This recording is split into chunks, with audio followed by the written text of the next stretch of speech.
You hear something behind you. You turn around. It's a T-Rex. Congratulations. You now have approximately 8 seconds to make the single most important decision of your entire life. Hide or run? Choose fast. It's already looking at you. You run. Wrong answer. A T-Rex can cover the length of a basketball court in about 3 seconds. You, on your best day, cannot do that. You already knew you were slow. You just forgot about it under pressure. Completely understandable. But here's the thing. Running wasn't actually your problem. Your problem is that you ran in a straight line. T-Rex is not a fighter jet. It cannot turn fast. Those tiny arms aren't just embarrassing. They actually shift its center of gravity, which means sharp turns cost it serious speed and balance. A hard left, then a hard right, then another left. You are essentially a human pinball, and it's working. The thundering behind you gets slightly less thundering. You cut behind a tree line, then another. You don't stop. You don't look back. Rule number 1 of surviving a T-Rex: never look back. You looked back. It's gone.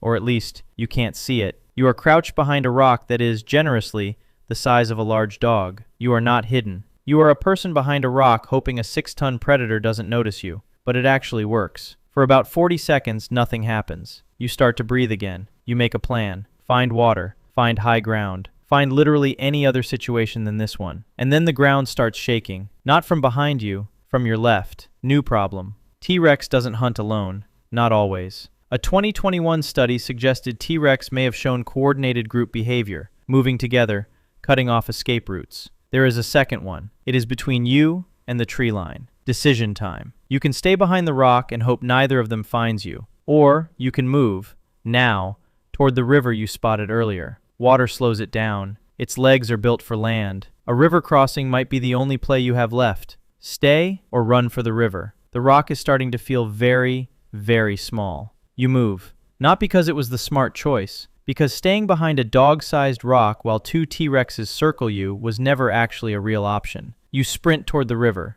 Here is where you get lucky. T-Rex vision, despite what a certain 1993 film told you, is actually excellent. Studies on its skull structure suggest visual acuity comparable to a modern hawk, maybe better. It absolutely saw you the moment you moved. But here's what the movie also got wrong. T-Rex was not purely a chaser. It was partly an ambush predator. It preferred targets that were confused, cornered, or already slowing down. You are none of those things right now. You are a panicking primate running at maximum effort toward water, cutting unpredictably, fueled entirely by adrenaline and very poor life choices. And for exactly that reason, it hesitates. Not because it's scared of you. Let's be extremely clear about that. It hesitates because you are behaving unpredictably, and unpredictable prey costs energy to chase. T-Rex, it turns out, was not above doing a quick cost-benefit analysis. You hit the riverbank. The river is wider than you expected. Of course it is. You look left. You look right. The current is fast in the middle but shallower near the bend to your right.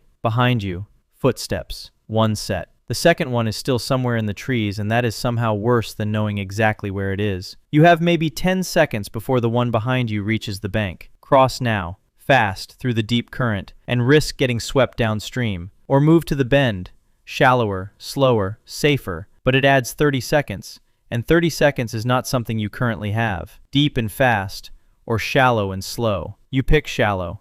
Smart. Not because shallow was safer, but because getting swept downstream unconscious was a terrible backup plan. You wade in, knee-deep, waist-deep. Behind you, the T-Rex reaches the bank. It stops. It stands there. It watches you. You are waist-deep in a prehistoric river staring at a 6-ton apex predator that is simply watching you go. It does not follow, because T-Rex, for all its power, was not a strong swimmer. Its body mass and leg structure made deep water genuinely inefficient to navigate. You are escaping a T-Rex because evolution gave it the worst swimming build imaginable. You would laugh. But you are currently being swept slightly sideways by the current and need to focus. You make it across. You collapse on the other bank, completely soaked, breathing like a person who just made several extremely questionable decisions in rapid succession. The T-Rex is still watching from the other side. It's not angry. It doesn't look frustrated. It looks, if anything, mildly inconvenienced. After about 30 seconds, it turns around and walks back into the trees. You survived.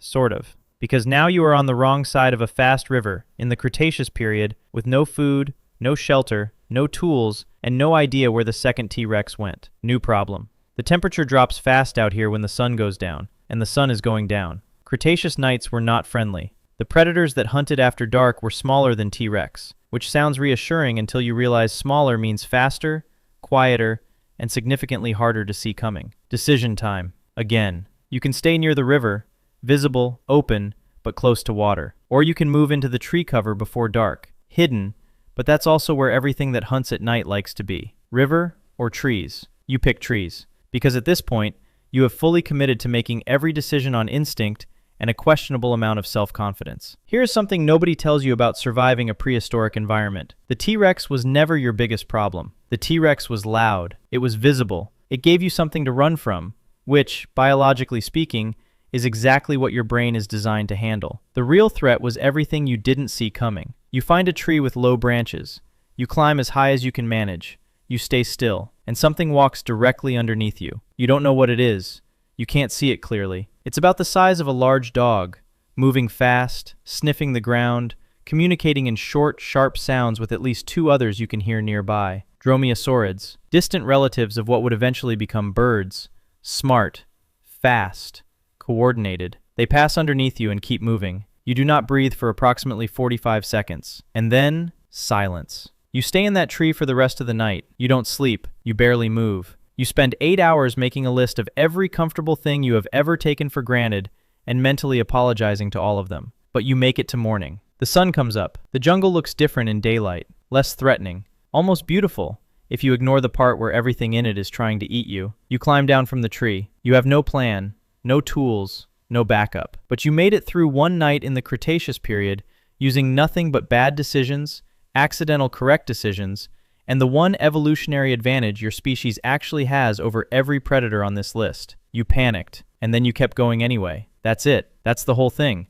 Every creature out here operates on instinct. Chase, kill, eat, rest, repeat. You are the only animal on this list that can be absolutely terrified, completely overwhelmed, and still choose to climb a tree and wait it out. That's stubbornness. That refusal to stop even when stopping would be the logical choice. That's not a bug. That's the oldest survival feature your species has. The T-Rex had size. It had speed. It had teeth the size of bananas and a brain optimized for one thing: finding food and consuming it. You had a bad plan and the inability to give up. Guess which one is still here? You lasted one night in the Cretaceous, which is, genuinely, one night longer than anyone expected. Same time tomorrow?